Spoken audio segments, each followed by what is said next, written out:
इस horror story को सुनने के लिए कृपया अपने हेडफोन लगा लें। चलिए कहानी शुरू करते हैं। कहानी शीर्षक साइलेंट वार्ड भोपाल का शापित हॉस्पिटल प्रस्तावना। भोपाल मध्य प्रदेश की झीलों का शहर, एक शांत और सुंदर नगरी। लेकिन शहर के बाहरी इलाके में एक ऐसा स्थान है जहां न कोई जाना चाहता है, न ही कोई उसका नाम लेना पसंद करता है। वो है Krishna medical college and hospital, जो अब वीरान पड़ा है। कुछ कहते हैं वहां आत्माएं बसती हैं, कुछ कहते हैं वहां कोई छाया घूमती है। पर जिसने भी उस जगह की चौखट लांघी है, उसने कभी चैन की नींद नहीं ली। चैप्टर 1। बंद हॉस्पिटल का दरवाजा। राहुल एक मेडिकल स्टूडेंट जो भूत प्रेत में बिल्कुल विश्वास नहीं करता था, भोपाल आया एक डॉक्यूमेंट्री बनाने। भारत के भूतिया अस्पतालों पर रिसर्च उसे पता चला कि शहर के बाहरी हिस्से में स्थित एक बंद हॉस्पिटल में सालों पहले एक भयानक आग लगी थी, जिसमें दर्जनों मरीज और स्टाफ जिंदा जल गए थे। वहां से लौटे किसी भी इंसान की आंखों में वो सन्नाटा था जो सिर्फ मौत के पास जाकर महसूस होता है।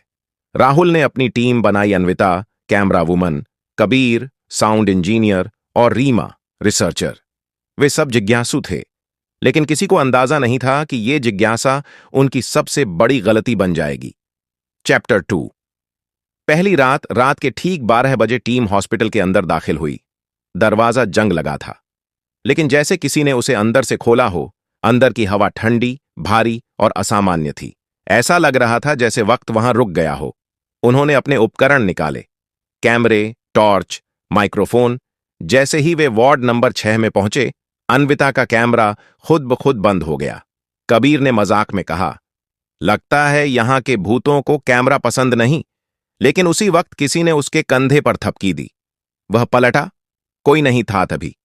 पीछे से एक दरवाजा जोर की आवाज के साथ बंद हो गया। हवा में अजीब सी फुसफुसाहट गूंजने लगी थी। चैप्टर 3। वार्ड नंबर 9 का रहस्य। रीमा को हॉस्पिटल के पुराने रिकॉर्ड्स मिलियन में एक मरीज का नाम था, शकुंतला देवी।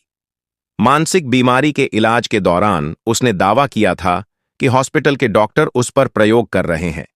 कुछ दिनों बाद उसकी लाश वार्ड नंबर 9 में मिली थी, आंखें खुली हुईं, जैसे उसने कुछ बहुत डरावना देखा हो। रीमा को शक था कि यही आत्मा अब भी वहां भटक रही है। उन्होंने तय किया कि अगली रात वहीं रुकेंगे। चैप्टर 4। डर की दस्तक। अगली रात टीम वार्ड नंबर 9 में रुकी। रात 2:30 पर कबीर चिल्ला पड़ा। उसकी गर्दन पर नाखून के गहरे निशान थे। कैमरे की स्क्रीन पर एक सफेद परछाई झलक रही थी। कैमरे में कुछ सेकंड के लिए एक बच्ची दिखाई दी जो वहां मौजूद नहीं थी। अन्विता का कैमरा गिरा और उससे एक तस्वीर प्रिंट हुई, एक जली हुई नर्स की, जो हॉस्पिटल के रिकॉर्ड में मृत घोषित की जा चुकी थी। चैप्टर 5। तहखाने की सच्चाई।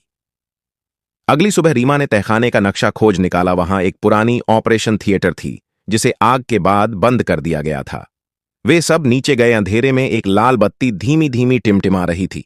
तभी दीवार पर किसी ने खून से लिखा था, हम अब भी यहां हैं। नीचे से एक दरवाजा मिला, बंद और सील। लेकिन जैसे ही उन्होंने छुआ, वह खुद ब खुद खुल गया।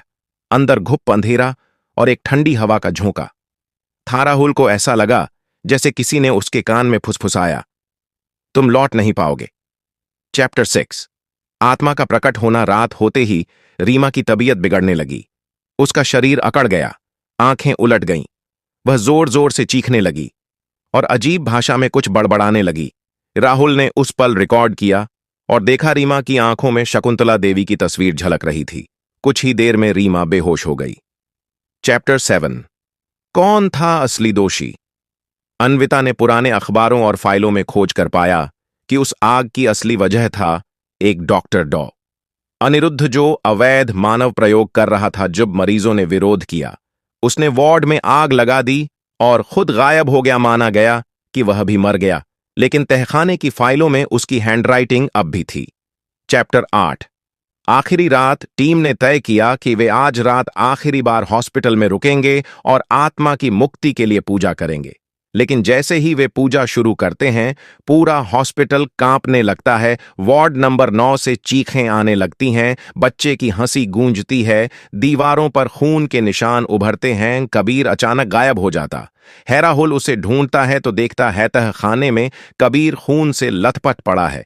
उसकी आंखें खुली हैं, लेकिन जान नहीं। चैप्टर 9, मोक्ष या मौत। पूजा बीच में रुक जाती है। रीमा फिर से होश में आती है और बोलती है, उसे मुक्ति चाहिए। राहुल शकुंतला देवी की अधूरी फाइल को जलाता है और उसकी आत्मा को शांति का मंत्र पढ़ता है। एक पल को पूरी इमारत थरथराने लगती है। फिर सन्नाटा। सुबह होते ही वे हॉस्पिटल से बाहर निकलते हैं, लेकिन पीछे से कोई कहता है, एक आत्मा तो मुक्त हो गई, पर डॉक्टर अभी भी यहीं है।